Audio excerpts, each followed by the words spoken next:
क्या आप जानते हैं कि बरसों तक पाकिस्तान फिल्म इंडस्ट्री पर अपनी उम्दा अदाकारी से राज करने वाली खूबसूरत और नटखट अदाकारा बाबरा शरीफ लाहौर के मशहूर शाही मोहल्ले से ताल्लुक़ रखती हैं, जहां इनके वालिद का देसी घी का थोक का कारोबार था और वह शरीफ घीवाला यानी शरीफ घीवाला के नाम से जाने जाते थे।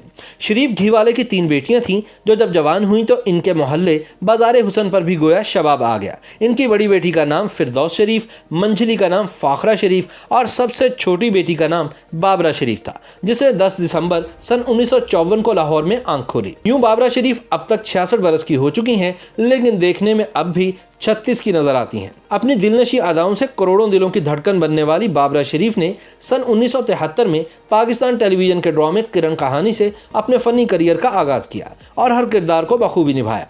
इस दौरान एक बड़े इदारे के दिल फेंक और रुमान मिजाज मालिक ने एक वॉशिंग पाउडर की तशहीर के लिए बाबरा शरीफ को मुंतखब किया कि वो इसमें मॉडलिंग करे। इस वॉशिंग पाउडर को एक बड़े ब्रांड के मुकाबले में लाया जा रहा था। इश्तिहार रिलीज होते ही हिट हो गया और साथ में वॉशिंग पाउडर भी और बाबरा शरीफ भी। इश्तिहार में धूम मचाने के बाद बाबरा को पाकिस्तान फिल्म इंडस्ट्री के एक हकीकतन शरीफ हिदायतकार शबाब किरानवी ने अपनी फिल्म मेरा नाम है मोहब्बत में बतौर हीरोइन कास्ट कर लिया। इस फिल्म में हीरो गुलाम मुहियुद्दीन भी नया चेहरा थे। इस फिल्म के सुपरहिट हो जाने के बाद बाबरा शरीफ ने पीछे मुड़कर नहीं देखा और शरीफ घीवाले की सोनेहार और खूबसूरत बेटी ने कामयाबियों के झंडे गाड़ना शुरू कर दिए। वक्त गुजरने के साथ साथ बाबरा ने फिल्म इंडस्ट्री में अपना नाम बनाया तो इनका खानदान भी बाइज्जत समझा जाने लगा। बाबरा शरीफ ने फिल्म इंडस्ट्री की कमाई से लाहौर के पोश इलाके गुलबर्ग में एक कोठी खरीद ली, जहां वो आज दिन तक मुकीम है। इस दौरान इनकी बहनें भी शोबिज इंडस्ट्री में आ गई। बाबरा शरीफ की बहन फाखरा शरीफ को भी शबाब किरानवी ने एक फिल्म इंसान और आदमी में रोल दिया, लेकिन फाखरा पर्दा स्क्रीन पर कामयाब ना हो सकी और एक ही फिल्म में आने के बाद वापस घर जा बैठी। ये भी एक हकीकत है कि हर फिल्मी हीरोइन को जवाल भी आता है। किसी का मुतबादिल इससे भी खूबसूरत चेहरा सामने आ जाता है। कोई सेट पर देर से आने और फिल्म साज और दीगर अमले को तंग करने की वजह से नापसंदीदा हो जाती है और किसी की जैसे ही कोई फिल्म फ्लॉप हो जाए तो किस्मत भी उससे रूठ जाती है। मगर बाबरा शरीफ से ऐसी कोई एक गलती भी ना हुई।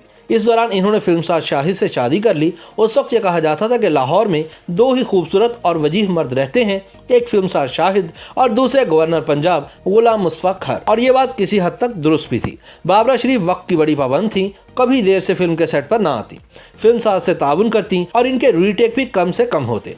खुश इखलाक भी बला की थी, उम्र भी ज्यादा न थी, मगर फिर भी इन्हें जवाल ने आ लिया। जवाल भी ऐसा आया कि इसने बाबरा शरीफ का घर से निकलना भी बंद कर दिया। फिल्म इंडस्ट्री छोड़ने के बाद बाबरा शरीफ ने चंद ड्रामा में भी काम किया, लेकिन अब गुज़िश्ता 15 बरस से वो घर तक ही महदूद होकर रह गई हैं।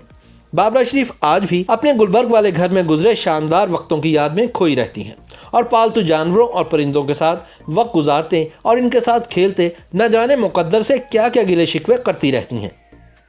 YouTube पर गूगली न्यूज देखने के लिए youtube.com की सर्च बार में गूगली न्यूज टीवी टाइप करें। गूगली न्यूज के पेज पर सुर्ख रंग के सब्सक्रिप्शन वाले बटन पर क्लिक करना ना भूलिए। YouTube पेज पर अपलोड होने वाली वीडियोस से बाखबर रहने के लिए बेल आइकन पर क्लिक कीजिए। आपको हर नई वीडियो के बारे में नोटिफिकेशन मौसूल हो जाएगा।